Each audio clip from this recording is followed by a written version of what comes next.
I can see it without doubt that Baguio Colleges, now University of the Cordilleras, their graduates have done a lot to return what their beloved alma mater had done in teaching them in the form of services to their families, to the community, and their neighbors, either in the private practice or in government service. Ano nga ba ang legacy? Ano nga ba ang legacy? Ano nga ba ang legacy? Ano nga ba ang legacy? Ano nga ba ang legacy? Ano nga ba ang legacy? Ano nga ba ang legacy? Legacy is the sum total of what an individual has done in his life, and when you are able to influence the lives of some individuals. Of course, we cannot influence the lives of every individual, but we just need to influence the lives of those around us. And to me, that explains what legacy is.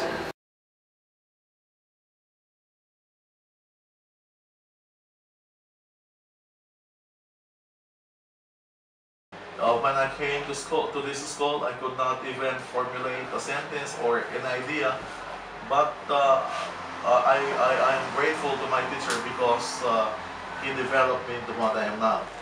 Doon sa school, tinuturo yung pag-iimbestiga. Ngayon, nagagamit mo yon pag dito ka na sa actual, nakikipag-mingle ka sa mga tao. Ang UC is Cordilleran na Cordilleran talaga. MGG Scholar, Baguio Colleges Foundation. Yun ang ano ng BCF no, na I cannot really forget. To be pragmatic or to be practical. I was timid that time, but of the Cordilleras or BCF, so really trained me to become more confident. The values of dedication to your work. In teaching me alone to become a lawyer is a big contribution that you cannot quantify in terms of monetary value.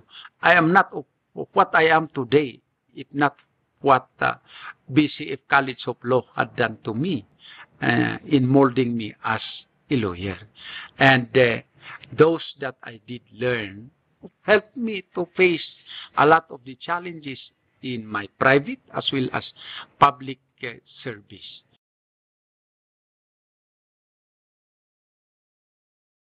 I am actually a perennial speaker of different press conferences, not only in Baguio City but also in Cordillera Administrative Region. Particular core value, giving back. I also give back, okay, what I have learned from the university, and I'm also sharing this to the community, especially to the kids. Nag-give back for 8 years. Nagturo rin ako for 8 years. Within, meron akong mga scholars sa gym ko mismo. Meron akong mga scholar na high schools. The University of the Cordilleras, formerly Baguio Colleges Foundation, is no doubt an institution which is at par with any best institutions in any areas of the Philippines. It can really mold a student who like to help himself or herself. Wala kang magawa sa estudyante na ayaw niyang tulungan yung kanyang sarili. But to those who like to help themselves, improve themselves, UC is one of the best that can impart to you the knowledge for you to continue climb the ladder of progress and achieve your dreams and mission in life.